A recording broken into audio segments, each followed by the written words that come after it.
இடம் எங்க இருக்கு? இடம்லாம் ரொம்ப கம்மியா தானே இருக்கு. எங்க இருக்கு? இடம் நம்ம அப்ப வந்து நம்ம ஸ்கூல் படிக்கிறப்ப ஒண்ணு வாங்கணும்ல, ஆமா. அத வித்துட்டாங்க. ஏன் எப்ப? தெரியல. கல்யாணத்துக்கு வித்தோம்ல, என்ன மறந்துட்டியா நீ? கல்யாணத்துக்கு அப்புறம் என்ன நீ அப்ப சம்பாரிச்சியா நீ?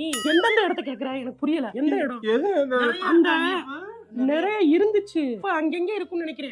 என்ன எது எங்க இந்த மதுரை ஹைவேஸ்ல ஒரு இடம் இருந்துச்சுல, ஆமா. அது வந்து இப்ப ரேட்டு கேட்டுக்கிருக்காங்க. அப்பா வித்துட்டு அதுல பாதி உனக்கு பாதி எனக்கு பாதின்ற மாதிரி பேசினாரு. எனக்கு பாதி. என்ன அப்பா அங்க எப்பா என்ன இடத்துல சும்மா படிக்கிற அந்த இடத்த கேக்குறான்ப்பா. இல்ல அந்த ரயில்வே ஸ்டேஷன் பக்கத்துல இந்த இடத்த சொல்லவே இல்லையா? அப்ப இல்ல எதுவுமே எனக்கு சொல்லலையே. ரயில்வே ஸ்டேஷன் பக்கத்துல ஒரு குட்டி இடம் வாங்கினாரு. கோயம்புத்தூர்ல பல்லடம்னு ஒரு இடம் இருக்குல்ல, ஆமா. அதுக்கு பின்னாடி ஒரு குட்டியா ஒரு இடம், ஒரு கடை போடுற அளவுக்கு இடம் ஒண்ணு வாங்கி வச்சாரு. பல்லடத்துல எல்லாம் இருக்கா நீ? ஆமா, வச்சிருந்தாரு அப்பா, வச்சிருந்தாரு. பத்திரம் கூட எங்க வீட்டுல இருக்குன்னு நினைக்கிறேன். உங்க வீட்டுல இருக்கா? கொடுத்து வச்சாரு அப்பா, பத்திரமா வையின்னு. பத்திரமா இருக்கு. இந்த வீட்டுல இருக்கு. அது பத்திரமா இருக்குன்னு கொடுத்து வச்சிருக்காங்க.